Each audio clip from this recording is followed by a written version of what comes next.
झारखंड सरकार आपके घर डिजी साथ लेकर आई है। अब पढ़ाई नहीं रुकेगी।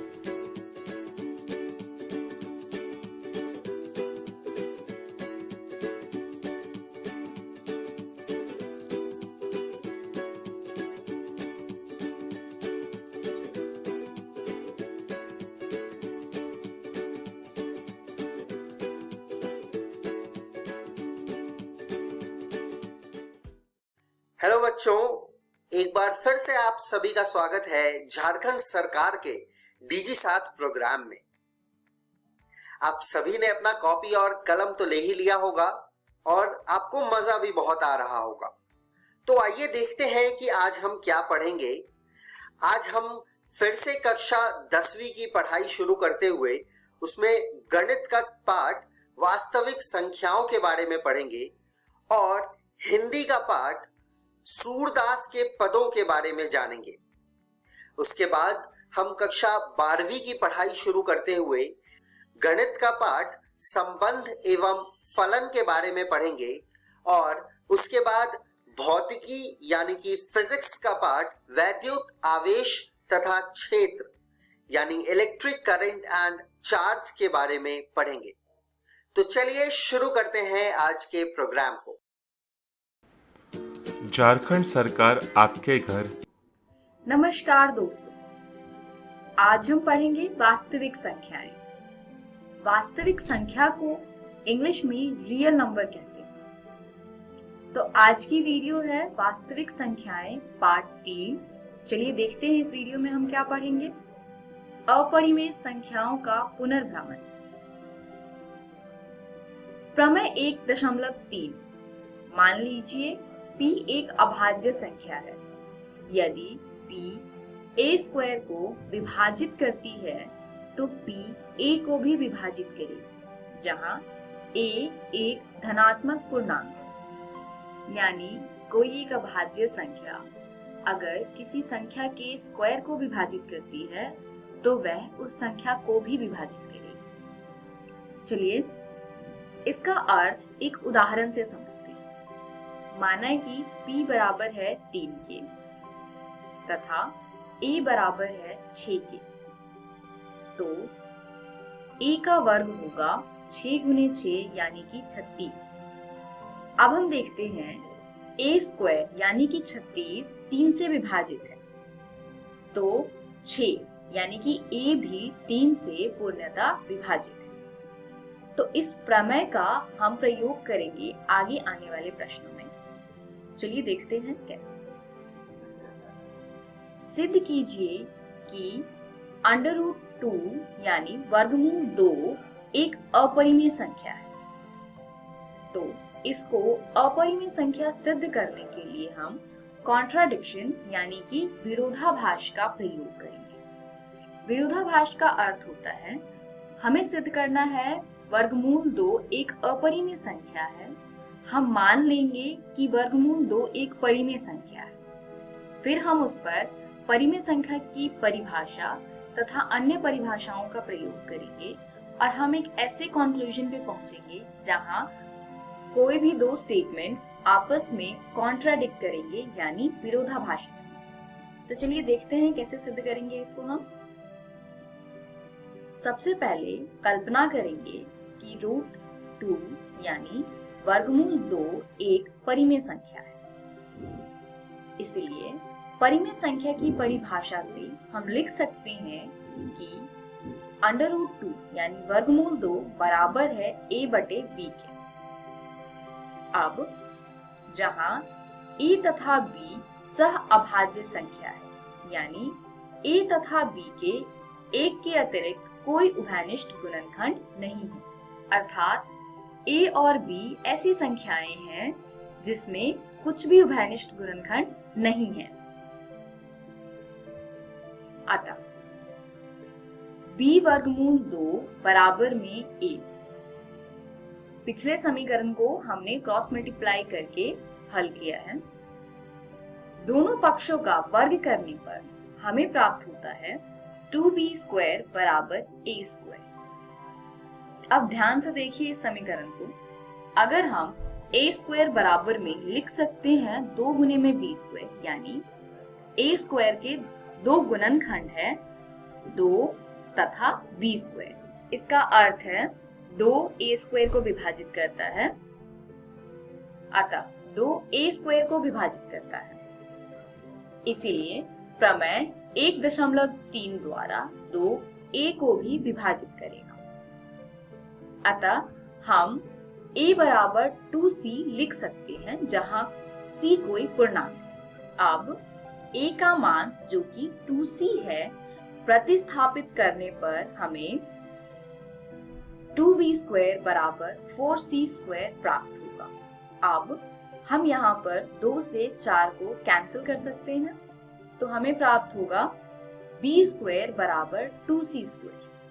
अब आप फिर से देख सकते हैं यहाँ पर अगर b स्क्वायर बराबर में 2 गुने में c स्क्वायर है, यानी b स्क्वायर के 2 गुणनखंड है 2 तथा c स्क्वायर, यानी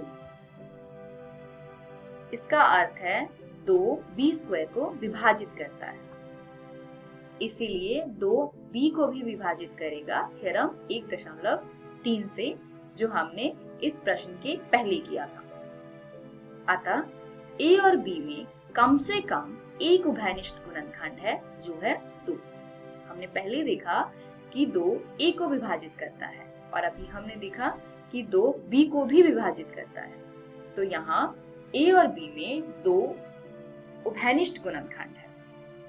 पर जब हमने परिमेय संख्या की परिभाषा लगाया था तो हमने लिखा था कि a और b में कोई भी उभयनिष्ठ गुणनखंड नहीं है, यानी a और b सह अभाज्य संख्याएं हैं। तो ये जो 2 स्टेटमेंट्स हैं ये कॉन्ट्राडिक्टरी है, परंतु इससे इस तथ्य का विरोधाभास प्राप्त होता है कि a और b में एक के अतिरिक्त कोई उभयनिष्ठ गुणनखंड नहीं है। यह विरोधाभास हमें इस कारण प्राप्त हुआ है क्योंकि हमने एक त्रुटिपूर्ण कल्पना कर ली है कि वर्गमूल 2 एक परिमेय संख्या है। अतः हम निष्कर्ष निकालते हैं कि वर्गमूल 2 एक अपरिमेय संख्या है। तो दोस्तों, आपको भी किसी अपरिमेय संख्या को अपरिमेय सिद्ध करने के लिए यही सारे स्टेटमेंट्स और यही सारे स्टेप्स का प्रयोग करना है। तो आप इन सभी स्टेप्स को अपनी नोटबुक में नोट कर लें तथा घर जाकर के अपनी NCERT की किताब से इस प्रकार के प्रश्नों का हल करें ताकि आपको स्टेप्स लर्न हो जाए। इस वीडियो में हमने सीखा अपरिमेय संख्याओं का पुनर्भ्रमण, जिसमें हमने अपरिमेय संख्या कैसे सिद्ध करते हैं ये सीखा। अगली वीडियो में हम देखेंगे परिमेय संख्याओं और उनके दशमलव प्रसारों का पुनर्भ्रमण। धन्यवाद।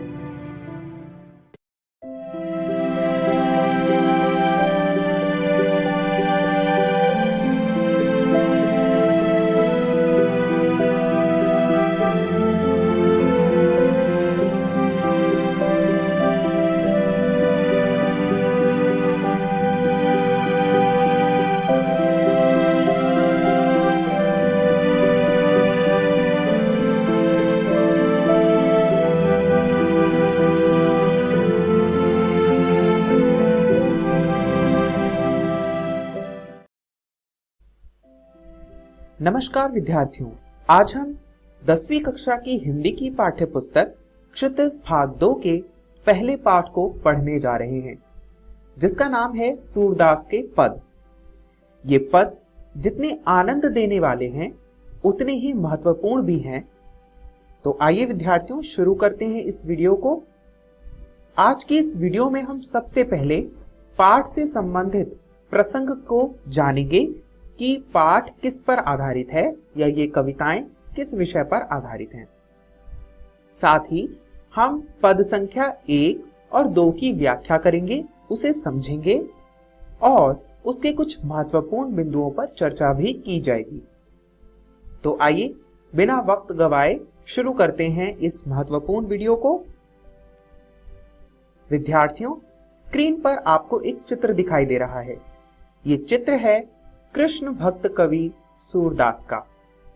सूरदास एक बहुत ही प्रसिद्ध कृष्ण भक्त कवि हैं। इन्होंने कृष्ण की भक्ति में अपना पूरा जीवन बिता दिया और अपने सारे भजन कृष्ण को आधार बनाकर लिखे। इनकी इन कविताओं में, इन भजन में कृष्ण के बाल रूप का, वृंदावन के प्रसंगों का वर्णन मिलता है। इनकी ये कविताएं साहित्य जगत में वात्सल्य रस के लिए बहुत जानी जाती हैं। इनके काव्य ग्रंथ में सूर सागर, साहित्य लहरी और सूर सारावली बहुत ही प्रसिद्ध हैं। इन कविताओं का केंद्र बिंदु है कृष्ण का मथुरा जाना और गोपियों का उदास होना। विद्यार्थियों, आपको पता ही है कि कृष्ण वृंदावन में रहते थे, पर वह मथुरा चले गए और जब वह मथुरा गए तो गोपियां उदास रहने लगी। इसका पता जब श्री कृष्ण को पता चला तो उन्होंने उद्धव को निर्गुण योग का संदेश देकर गोपियों के पास भेजा। अब विद्यार्थियों, आप सोच रहे होंगे कि निर्गुण योग क्या होता है। निर्गुण योग ऐसी भक्ति होती है जिसमें किसी व्यक्ति, किसी मूर्ति, किसी भी भौतिक वस्तु की पूजा नहीं होती। हम सिर्फ उसे एक निर्गुण, जिसके कोई गुण नहीं है, उसको आराध्य मानकर उसकी पूजा करते हैं, जिसे गोपियां स्वीकार नहीं करती। वह कहती हैं कि कृष्ण ही हमारे आराध्य हैं और हम उन्हीं की पूजा करेंगे। तो आइए विद्यार्थियों, शुरू करते हैं। सबसे पहले हम कठिन शब्दों के अर्थ जानते हैं।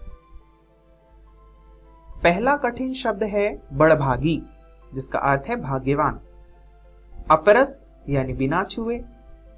पुरइनी पात, पुरइनी मतलब कमल और पात यानी पत्ता, अर्थात कमल का पत्ता। बोरियों यानी डुबाया और परागी, परागी का मतलब होता है मुग्ध होना। पहली पंक्ति है ऊधो तुम हो अति बड़भागी, यानी हे ऊधो तुम बहुत ही भाग्यवान हो। अब भाग्यवान क्यों है ऊधो?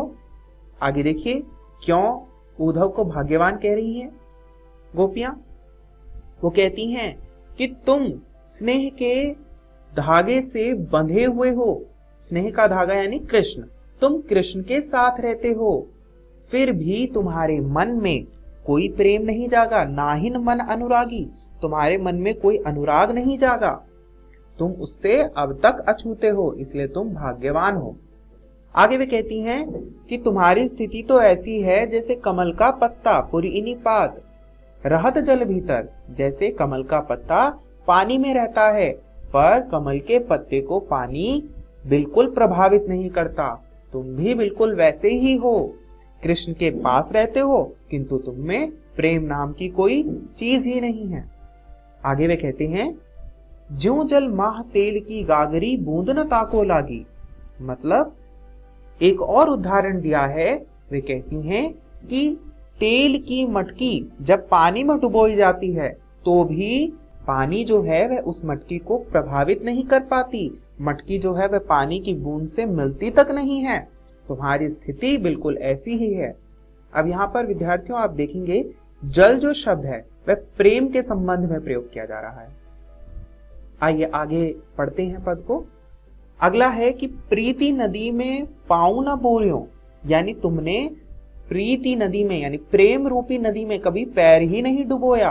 और दृष्टि ना रूप परागी, और ना ही किसी दूसरे को अपनी ओर आकर्षित किया है, मोहित किया है, मुग्ध किया है। इसीलिए तुम्हें तो प्रेम का अर्थ ही नहीं मालूम, तो तुम क्या प्रेम जानोगे, इसीलिए तो तुम भाग्यवान हो। आगे वे कहती हैं कि हम तो, अबला मतलब होता है औरत, हम तो भोली औरतें हैं जो कृष्ण से ऐसे प्रेम करती हैं जैसे चींटी गुड़ से प्रेम करती है। यहाँ पर आप सूरदास लिखा देखेंगे। सूरदास जो है वह कवि है। कवि अपनी बात गोपियों के माध्यम से कह रहा है कि जो कृष्ण हैं वह ऐसे हैं जैसे गुड़, और हम चींटी के समान गुड़ से लगे रहते हैं, अर्थात कृष्ण की पूजा करते हैं। विद्यार्थियों, आशा है आपको यह पद समझ आया होगा। आइए अगला पद पढ़ते हैं। सबसे पहला शब्द है बिथा। बिथा का मतलब होता है व्यथा यानी दुख दर्द। ध्यान रहे विद्यार्थियों, ये जो सूरदास की कविताएं हैं वह ब्रज भाषा में लिखी हुई हैं और ब्रज भाषा में थोड़े जो शब्द हैं वह बदले हुए रूप में दिखाई देते हैं, इसीलिए इन शब्दों के अर्थ आपको नहीं समझ आएंगे। देखिए, अगला शब्द है संदेशनी। संदेशनी का अर्थ होता है संदेशों को। अगला शब्द है विरहिनी। विरहा मतलब होता है दुख, वो दुख जो साथी के ना होने पर हो। तो वियोग में रहने वाला या रहने वाली को विरहिनी कहते हैं। अगला है मर्यादा। तो मर्यादा शब्द का अर्थ होता है मर्यादा। यहां पर आप देखेंगे या को जा कहा जा रहा है। ब्रज भाषा में या को जा कहा जाता है। आइए विद्यार्थियों, अब हम पद का अर्थ समझते हैं। गोपियां कहती हैं कि हमारे मन की बात मन में ही रही है, यानी मन की मन ही माझ रही, यानी मन की बात मन में ही रह गई है। क्योंकि वह कहती हैं कि हे उद्धव, बताओ हम अपनी बात किससे कहें, हम अपना दुख दर्द किससे कहें, हम अपनी व्यथा किससे कहें। हमें बिल्कुल समझ नहीं आ रहा कि हम क्या करें, क्योंकि अवधि आधार आस आवन की, यानी श्री कृष्ण के आने की अवधि के आस में हम तन मन व्यथा सही, यानी तन और मन के दुखों को सह रहे थे, तन और मन की व्यथा को सह रहे थे। अब इन जोग संदेशानी सुनी सुनी, वे कहते हैं कि अब इन योगों के संदेश को सुन सुनकर तुम हमें बहुत दुख दे रहे हो। बिरहनी बिरहा दही मतलब एक तो पहले ही श्री कृष्ण के विछोह में हम, वियोग में हम दुखी हैं, ऊपर से तुम और विरहा दे रहे हो, दुख दे रहे हो। आगे वे कहती हैं कि चाहती हुती गुहार जीतीते। वे कहती हैं कि जहां हम अपने दुखों को कहते थे, जिससे हम रक्षा के लिए आवाज लगाते थे, उतीते धार बही, अब वहां पर हमें कोई सहारा नहीं है, अब हमें उसका कोई सहारा नहीं है। अंत में वे कहती हैं कि अब धीर धरे क्यों मर्यादा ना लही। सूरदास अब गोपियों की स्थिति का वर्णन करते हुए कहते हैं कि हे उद्धव, अब हम क्यों धीर रखें, अब हम क्यों सब्र रखें, क्योंकि अब तो जो प्रतीक्षा की मर्यादा है वह ही समाप्त हो गई है, हमारा सब्र खत्म हो गया है। विद्यार्थियों, आशा है आपको यह पद अच्छे से समझ में आ गया होगा।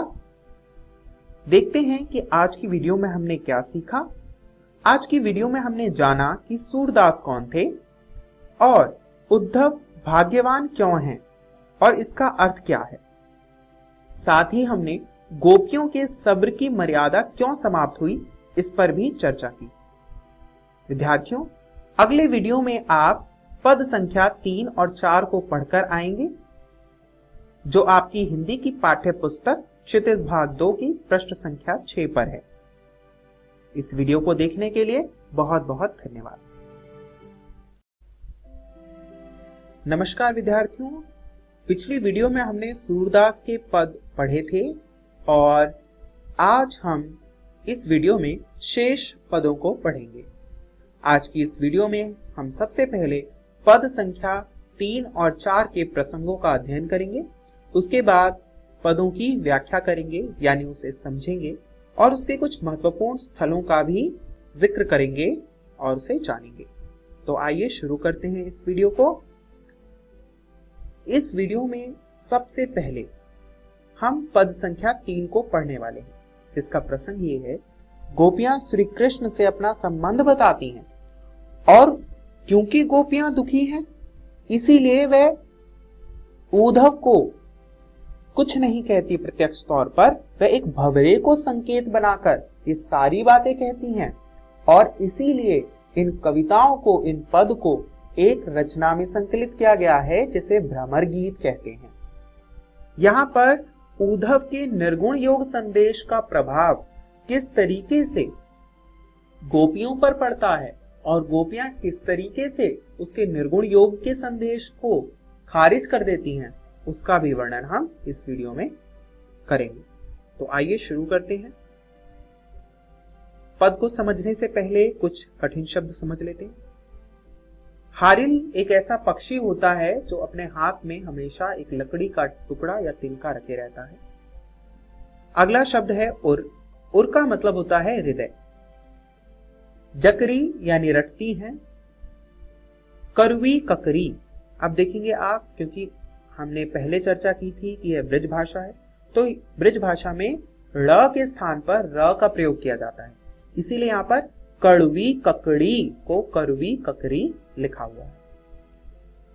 व्याधि का मतलब होता है रोग, और चक्री का मतलब होता है अस्थिर।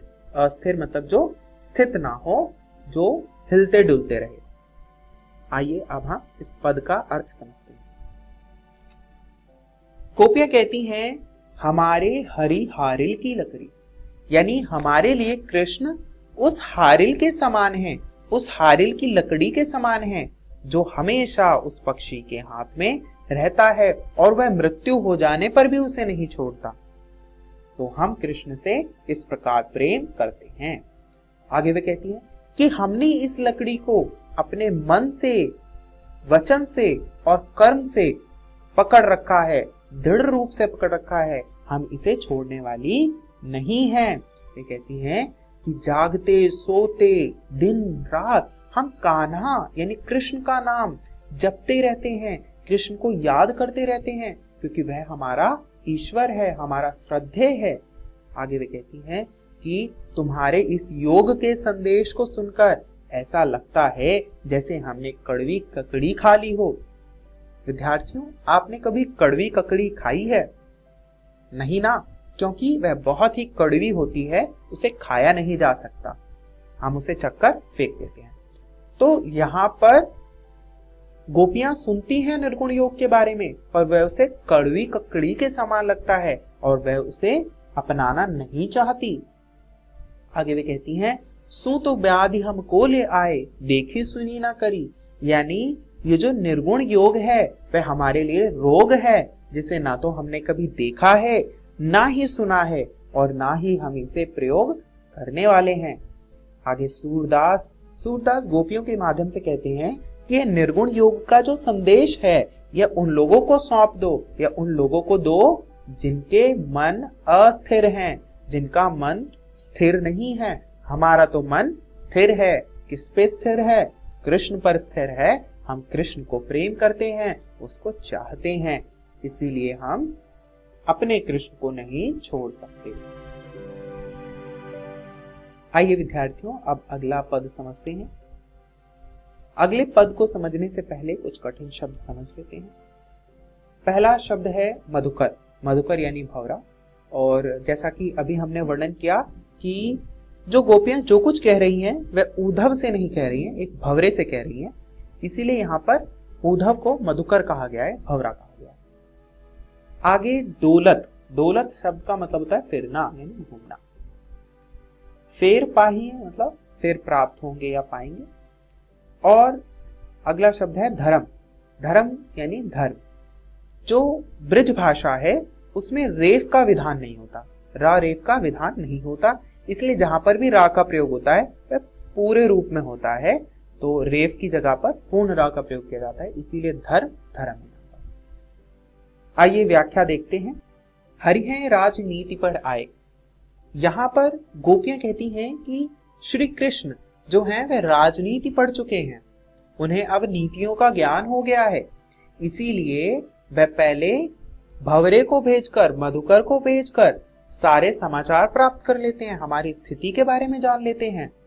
और एक तो पहले से ही चतुर थे वह, और अब उन्होंने बड़े बड़े ग्रंथ पढ़ लिए हैं। गुरु का अर्थ है अब गुरु ग्रंथ पढ़ाए, मतलब गुरु का मतलब बड़े, तो अब उन्होंने और बड़े बड़े ग्रंथ पढ़ लिए हैं और वह बहुत ही चतुर हो गए हैं। आगे वे कहती हैं कि बढ़ी बुद्धि जानी जो उनकी जोग संदेश पठाए। उनकी बुद्धि इतनी बढ़ गई है कि वह हमें योग संदेश पढ़ा रहे हैं। वो कहती हैं कि उद्धव भले लोग आगे के। अब यहाँ पर देखिए, यहाँ पर गोपियों की वाक पटुता देखिए, यानी बात करने की चपलता देखिए कि वह कहती हैं कि हे उद्धव, उद्धव तो बहुत ही भले व्यक्ति हैं, बहुत ही भले मानस हैं। परहित डोलत ढाए। परहित यानी लोगों के हित के लिए, डोलत ढाए यानी फिरते हैं, यानी लोगों का उद्धार करते हैं। तो वो कहती हैं, क्यों वह ऐसा कह रही हैं? क्योंकि वह उद्धव के माध्यम से कोई संदेश भेजना चाहती हैं। वे संदेश क्या है देखते हैं। वे कहती हैं कि हम अपना हृदय वापस चाहते हैं, अब अपने मन फेर पाएंगे, यानी अब हमें अपना मन वापस चाहिए, जो कि चलत जू होते चुराए, यानी जिसे श्री कृष्ण जाते हुए अपने साथ ले गए थे, वह हमें वापस कर दें। आगे वे कहती हैं कि ते क्यों अनीति करें आपुन, यानी वे क्यों अनीति कर रहे हैं, श्री कृष्ण क्यों अनीति कर रहे हैं। जे और अनीति छुड़ाए, जो कि दूसरों की अनीति छुड़ाते हैं, यानी दूसरों को न्याय और अन्याय का भेद सिखाते हैं, वे खुद हमारे साथ अन्याय क्यों कर रहे हैं, हमारा हृदय हमें लौटा दें। आगे वे कहती हैं कि राज धर्म तो यह सूरजो पर जाना जाही सताए। वे कहती हैं कि राजा का जो धर्म है वह यह है कि वह प्रजा को कभी ना सताए, और श्री कृष्ण हमारे राजा हैं। अगर वह राजा हैं तो उन्हें अपने धर्म का पालन करना चाहिए कि वह अपनी प्रजा को ना सताए, और हम सब कृष्ण की प्रजा हैं और उन्हें हमें नहीं सताना चाहिए। विद्यार्थियों, आशा है आपको यह पद बहुत ही रोचक लगा होगा। आज के इस वीडियो में हमने देखा हारील की लकड़ी कौन है और कैसे, और हमने यह भी जाना कि राजनीति पढ़ने के बाद कृष्ण में क्या क्या परिवर्तन भी हुए। विद्यार्थियों, इन प्रश्नों के उत्तर आप अपनी कॉपी में जरूर लिख लीजिए, और अगली कविता आपको पढ़कर आनी है अगले वीडियो के लिए, जो कि आपकी हिंदी की पाठ्य पुस्तक क्षितिज भाग 2 के पृष्ठ संख्या 10 से 14 पर है। झारखंड सरकार आपके घर। नमस्कार दोस्तों, आज की इस वीडियो में हम संबंध एवं फलन का पार्ट 2 पढ़ेंगे। संबंध एवं फलन को इंग्लिश में रिलेशंस एंड फंक्शंस कहते हैं। चलिए देखते हैं पार्ट 2 में हम क्या पढ़ेंगे। फलनों के प्रकार। फलनों के प्रकार में पहली परिभाषा हम पढ़ेंगे एकैकी अथवा एकैक। एक फलन f जो x से y में परिभाषित है एकैकी अथवा एकैक फलन कहलाता है यदि f के अंतर्गत x के भिन्न अवयवों के प्रतिबिंब भी भिन्न होते हैं, अर्थात प्रत्येक x1 x2 belongs to x के लिए fx1 बराबर है fx2 का तात्पर्य है कि x1 बराबर है x2, अन्यथा f1 बहु एक फलन कहलाता है। एकैकी का इंग्लिश में अर्थ होता है 1-1 और एकैक को इंग्लिश में हम इंजेक्टिव कहते हैं। इसी प्रकार बहु एक का अर्थ होता है मैनी वन। चलिए परिभाषा का अर्थ समझते हैं। एकैकी का अर्थ यानी 1-1 का अर्थ ये हो गया कि f के अंतर्गत x के जितने भी अवयव होंगे यानी जितने भी एलिमेंट होंगे उसके प्रतिबिंब भी अलग अलग होंगे यानी भिन्न भिन्न होंगे। यानी अगर हम कोई प्रतिबिंब यानी fx1 बराबर fx2 लेते हैं, ये जब ही पॉसिबल होगा अगर हमारा x1 बराबर होगा x2 के। यानी एकैकी से बढ़िया हम 1-1 से इसका अर्थ अच्छे से समझ सकते हैं कि हर एक x के लिए जो प्रतिबिंब होगा वो भी सिर्फ एक ही होगा। चलिए कुछ एग्जाम्पल से समझते हैं। यहाँ देखिए x1 प्रांत है तथा x2 सह प्रांत है और फंक्शन का नाम है f1। अब आप देख सकते हैं कि x1 में जो एक है उसका एक ही प्रतिबिंब है a, इसी प्रकार 2 का एक प्रतिबिंब है b, 3 का भी एक ही प्रतिबिंब है d और 4 का भी एक ही प्रतिबिंब है c। तो आप देख सकते हैं कि प्रांत में जितने भी अवयव हैं 1, 2, 3, 4 इन सभी के एक ही प्रतिबिंब है इसके सह प्रांत में। चलिए दूसरा एग्जाम्पल देखते हैं। यहाँ देखिए प्रांत है A और सह प्रांत है B। तो आप देख सकते हैं कि प्रांत में जो x है उसका एक प्रतिबिंब है सह प्रांत में जो कि है 1। इसी प्रकार y का भी एक प्रतिबिंब है, z का भी एक ही प्रतिबिंब है और w का भी एक ही प्रतिबिंब है। तो इस प्रकार के फलन को हम एकैकी अथवा एकैक कहते हैं। चलिए देखते हैं बहुएक। यहाँ देखिए f2 एक फलन है जो x1 से x2 पर परिभाषित है। x1 हमारा प्रांत है तथा x2 सह प्रांत है। अब आप यहाँ देख सकते हैं सह प्रांत में जो ये b है, ये दो संख्याओं का प्रतिबिंब है, यानी एक का प्रतिबिंब भी b है तथा दो का प्रतिबिंब भी b है। तो इस प्रकार के फलन को हम बहुएक फलन कहते हैं। चलिए दूसरा एग्जाम्पल देखते हैं। यहाँ f3 एक फलन है जो x1 से x3 पर परिभाषित है। यहाँ पर भी अगर हम देखें सह प्रांत में तो a एक ऐसा अवयव है जो दो संख्याओं का प्रतिबिंब है, यानी दो अवयवों का प्रतिबिंब है। एक का प्रतिबिंब भी a है तथा दो का प्रतिबिंब भी a है। तो ऐसे फलन को हम बहुएक फलन कहते हैं। चलिए अगली परिभाषा देखते हैं। फलनों के प्रकार में दूसरा प्रकार है आच्छादक अथवा आच्छादी। एक फलन f जो x से y पर परिभाषित है आच्छादक यानी ऑनटू अथवा आच्छादी यानी सर्जेक्टिव फलन कहलाता है यदि f के अंतर्गत y के प्रत्येक अवयव x किसी न किसी अवयव का प्रतिबिंब होता है, अर्थात y जो कैपिटल Y में बिलोंग करता है के लिए कैपिटल X यानी प्रांत में से ऐसे अवयव x का अस्तित्व है जिसके लिए fx बराबर होगा y के। चलिए एग्जाम्पल से इसका अर्थ भी समझते हैं। यहाँ पर f3 एक फलन है जो x1 से x3 पर परिभाषित है। यहाँ पर यह हमारा सहप्रांत है। आप देख सकते हैं कि सह प्रांत में कोई भी ऐसा अवयव नहीं है जिसका प्रतिबिंब प्रांत में नहीं है। इसी प्रकार दूसरे फलन को देखिए f जो x से y में परिभाषित है। यहाँ पर सह प्रांत कैपिटल Y है और आप देख सकते हैं कि fx जो है वो कैपिटल Y के बराबर है।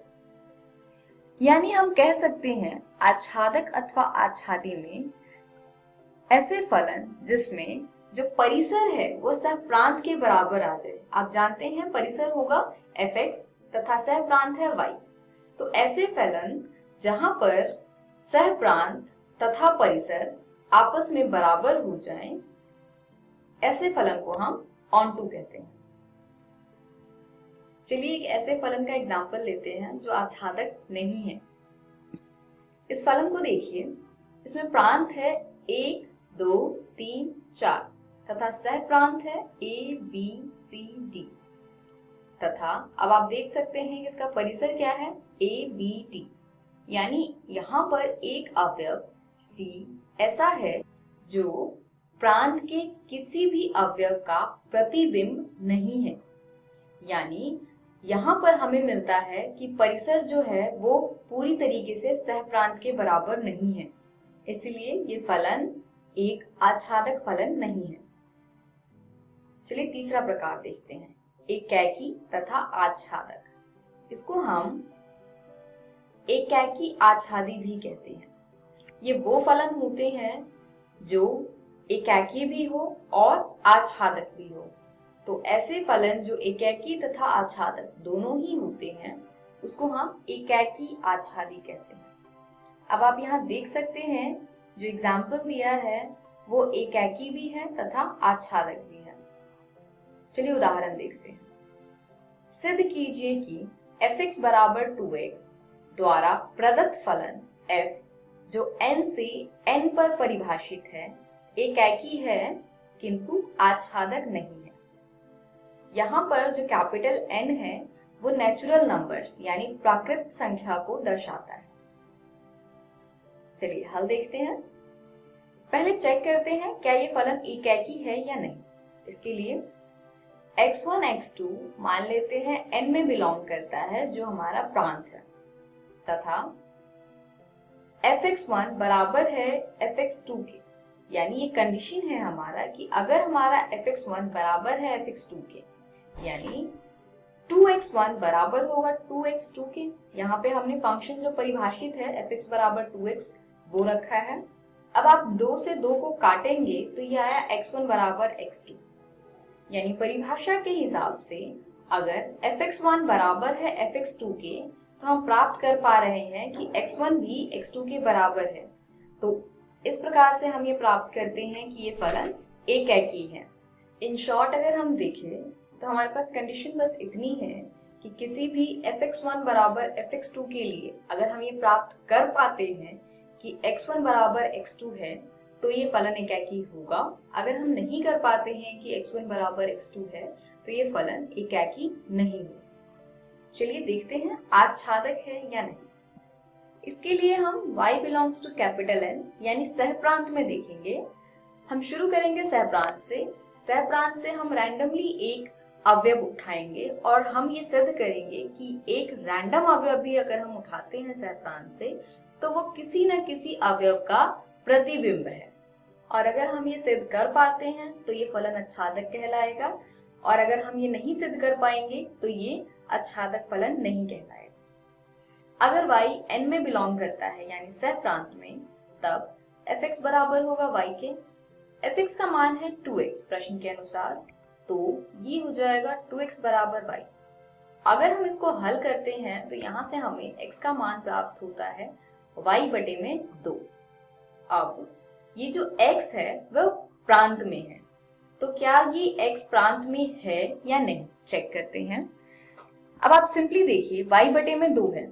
y अगर नेचुरल नंबर्स यानी प्राकृत संख्या में है तो हर एक सम संख्या के लिए तो x प्रांत में है, यानी अगर हम 2 रखते हैं यहाँ पे तो 2 बटे 2 1 होगा, वो प्रांत में है। 4 रखते हैं अगर y की जगह पे तो 4 बटे 2 2 होगा, वो भी प्रांत में है।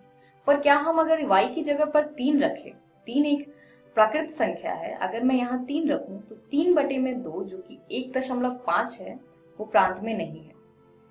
तो चलिए इसको अच्छे से समझते हैं। ये लेते हैं हम प्रांत तथा सहप्रांत।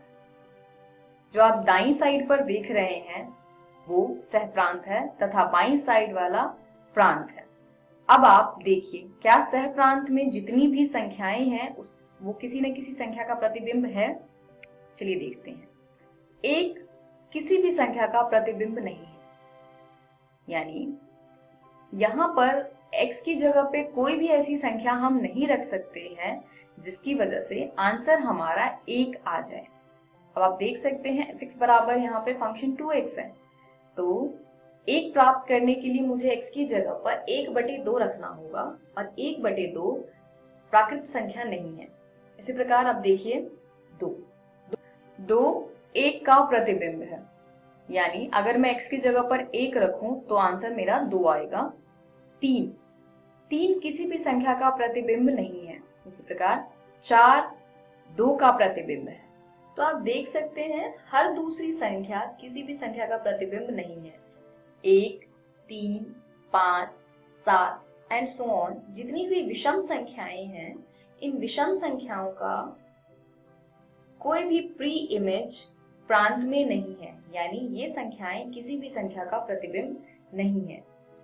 तो हम ये कह सकते हैं कि ये फलन आच्छादक नहीं है। दोस्तों क्या आप मुझे बता सकते हैं जो ये फलन प्राकृत संख्या पर परिभाषित है, अगर ये वास्तविक संख्या पर परिभाषित होता तो क्या ये फलन आच्छादक होता? जी हाँ, तब हम सहप्रांत के सभी अवयव का प्री इमेज प्रांत में निकाल सकते थे। यानी 1 के लिए हम 0.5 सहप्रांत में हमें मिल जाता, क्योंकि 0.5 एक वास्तविक संख्या है। इसी प्रकार 3 के लिए 1.5 एक वास्तविक संख्या है, एंड सो ऑन। इस प्रश्न में ये फलन आच्छादक नहीं है।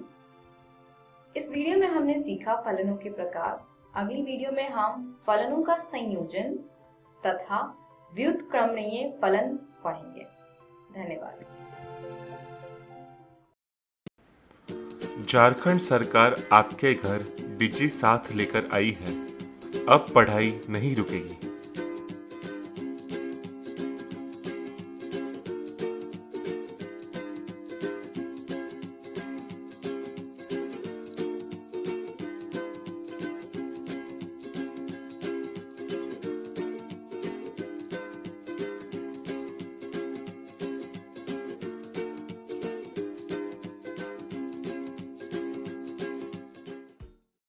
हेलो बच्चों, एक बार फिर से आप सभी का स्वागत है झारखंड सरकार। हेलो दोस्तों, आइए शुरू करते हैं हमारे पहले अध्याय वैद्युत आवेश तथा क्षेत्र का दूसरा भाग। दोस्तों, कल के पाठ में हमने जाना था वैद्युत आवेश के बारे में, जिसके बाद आज हम जानेंगे इन्हीं वैद्युत आवेश के मूल गुणों को। तो चलिए शुरू करते हैं।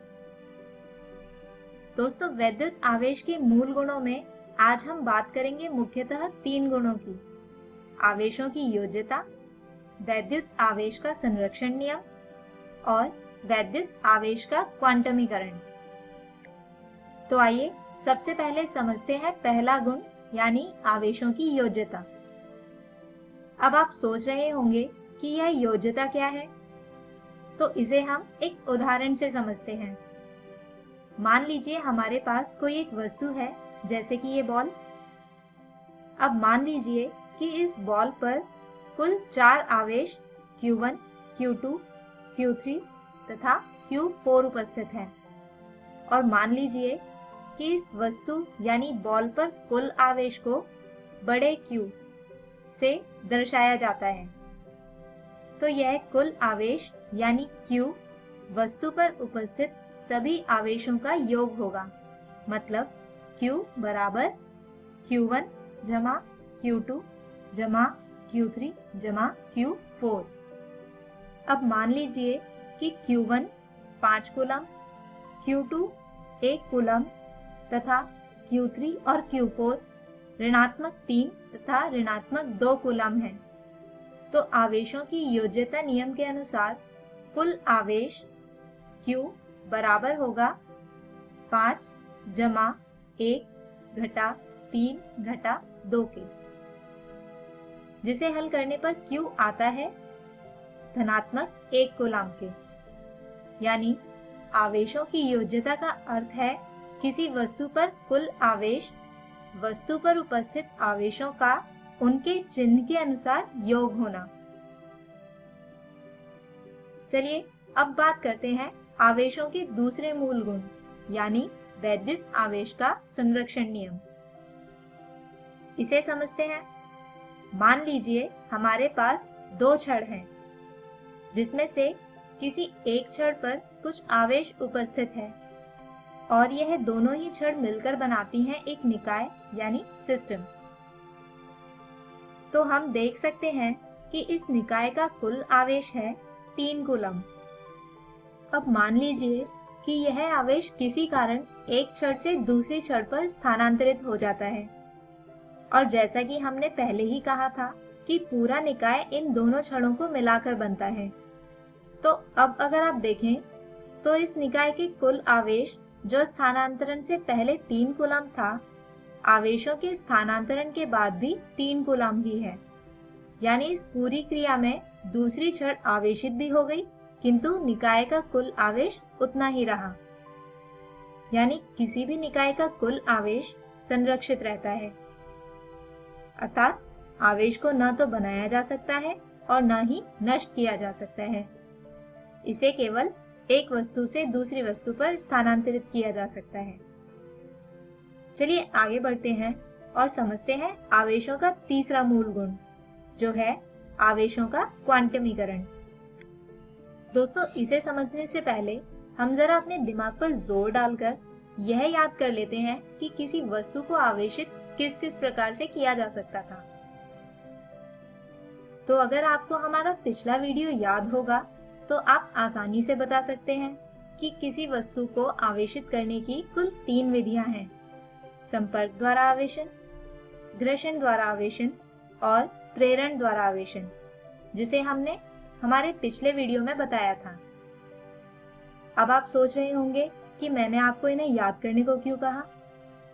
तो दोस्तों, इन तीनों ही विधियों में आवेश का स्थानांतरण होता है, और जैसा कि हम जानते हैं कि वस्तु में आवेश का वाहक होता है इलेक्ट्रॉन, तो यकीनन स्थानांतरण के समय एक पूरा इलेक्ट्रॉन ही एक से दूसरी वस्तु पर चला जाता है, न कि कोई आधा अधूरा इलेक्ट्रॉन।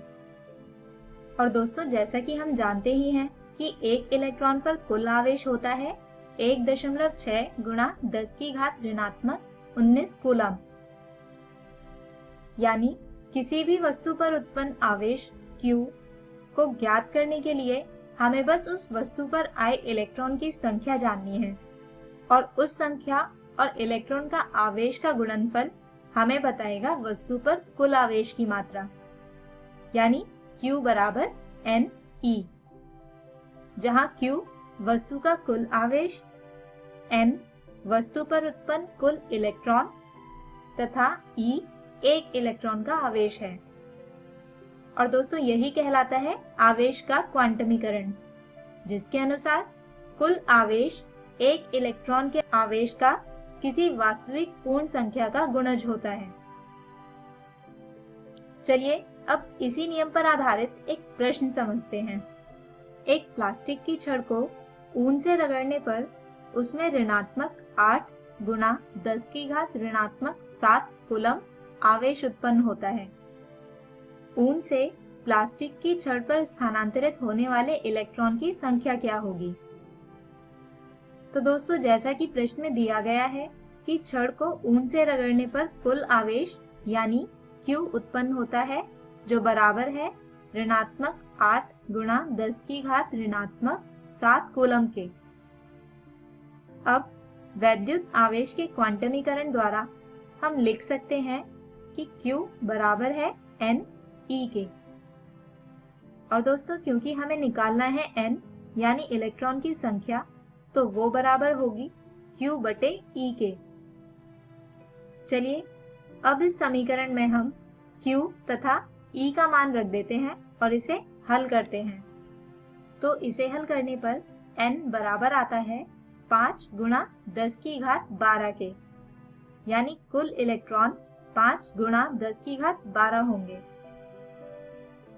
तो दोस्तों, हमारे आज के इस वीडियो में हमने वैद्युत आवेश के 3 मूल गुण जाने, जो थे आवेशों की योज्यता, वैद्युत आवेश का संरक्षण नियम और वैद्युत आवेश का क्वांटमीकरण।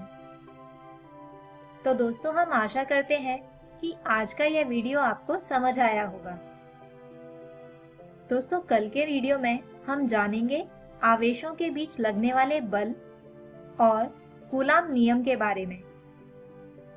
तब तक आप अपने घर जाकर आज के वीडियो में पढ़ाए गए विषयों को अपनी पाठ्य पुस्तक से दोहराएं। धन्यवाद।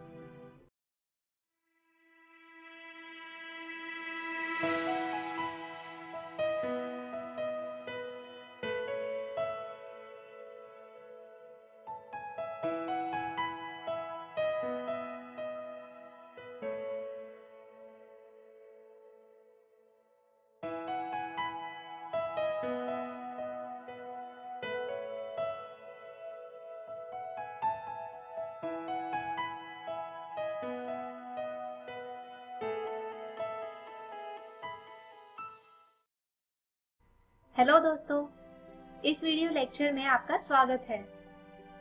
दोस्तों, हमारे पिछले वीडियो में हम बात कर रहे थे क्लास 12 के फर्स्ट चैप्टर वैद्युत आवेश तथा क्षेत्र की, जिसमें आज हम जिन टॉपिक की बात करेंगे वो है आवेशों के बीच बल तथा कूलाम नियम की।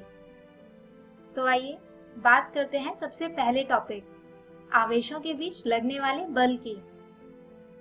दोस्तों, हमने हमारे पिछले वीडियो में देखा था कि अलग अलग वैद्युत आवेश एक दूसरे को अट्रैक्ट यानी आकर्षित करते हैं, जबकि एक समान आवेश एक दूसरे को रिपेल यानी प्रतिकर्षित करते हैं।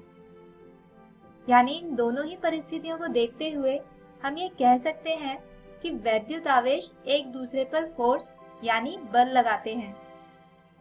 लेकिन क्या आपने कभी सोचा है कि इस बल का परिमाण यानी मैग्नीट्यूड कितना होता है?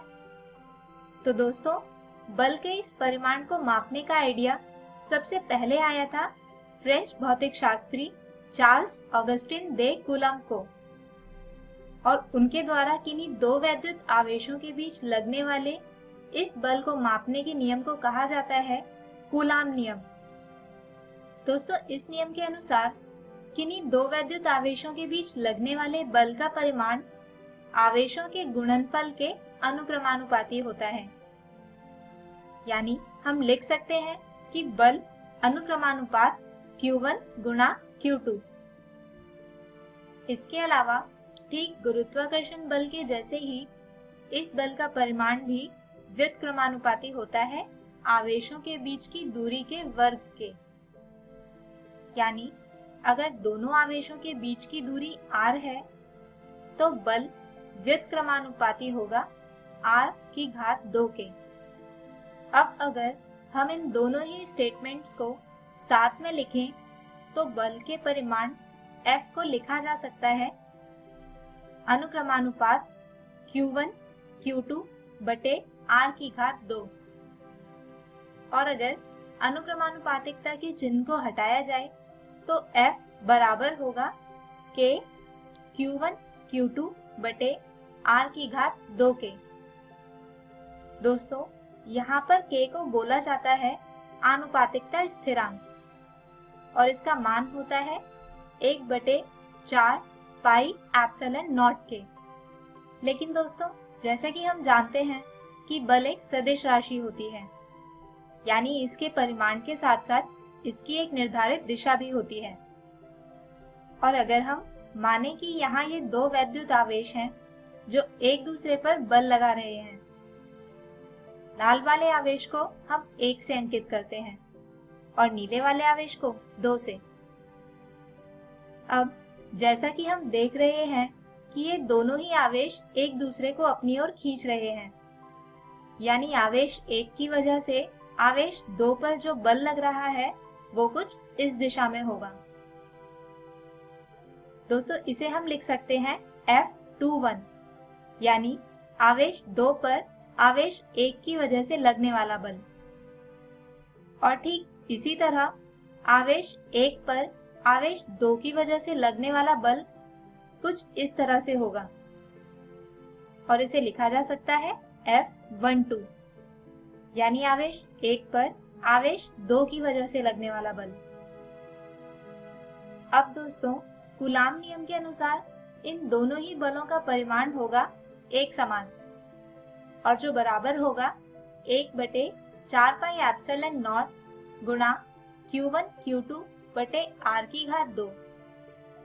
दोस्तों, यहाँ पर एप्सिलॉन नॉट को कहा जाता है परमिटिविटी ऑफ वैक्यूम, यानी निर्वात की पारगम्यता, और इसका मान होता है 8.854 गुणा 10⁻⁻² कूलम की घात 2 प्रति न्यूटन प्रति मीटर स्क्वायर।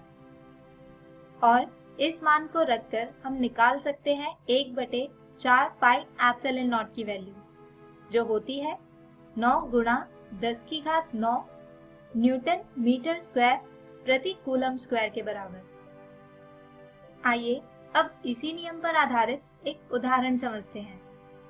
क्वेश्चन है 5 माइक्रोकूलम आवेश के 2 कणों को 1 मीटर लंबे विद्युत रोधी तार से जोड़ा जाता है तथा इस निकाय को एक चिकनी सतह वाली मेज पर रखा जाता है।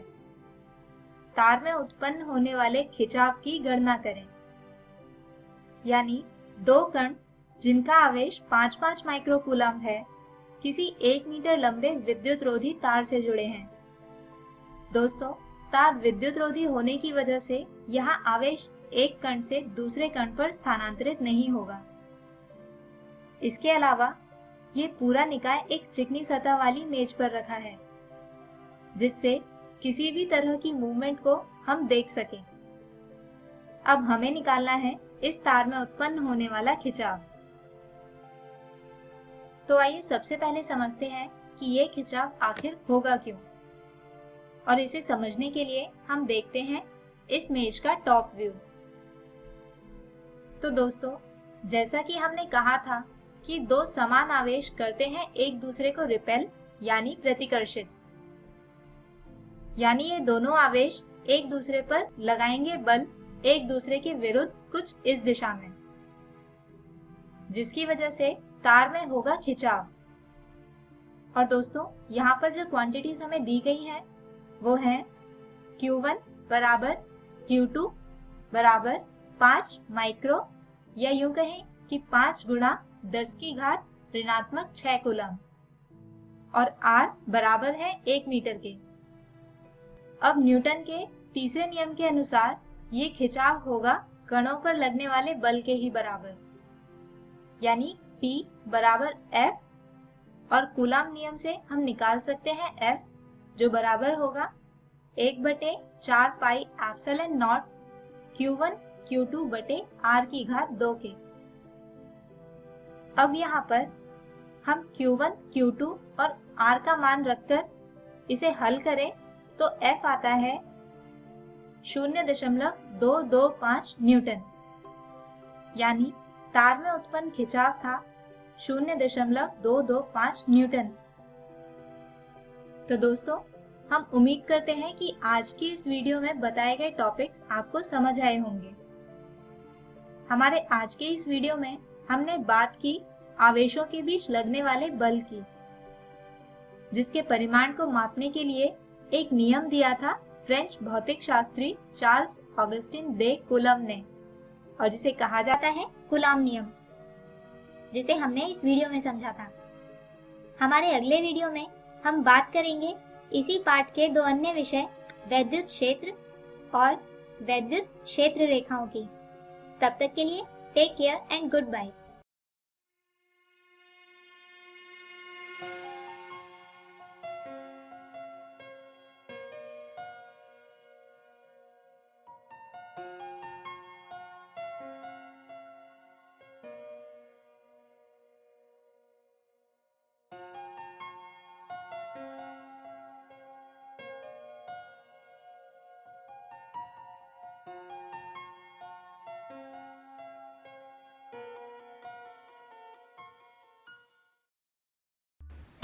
झारखंड सरकार रोज आपके लिए शिक्षण सामग्री लाएगी।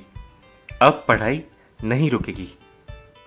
यदि आपको कोई प्रश्न है तो कृपया इस टोल फ्री नंबर पर कॉल करें 1800-572-8585 या हमें ईमेल करें। धन्यवाद।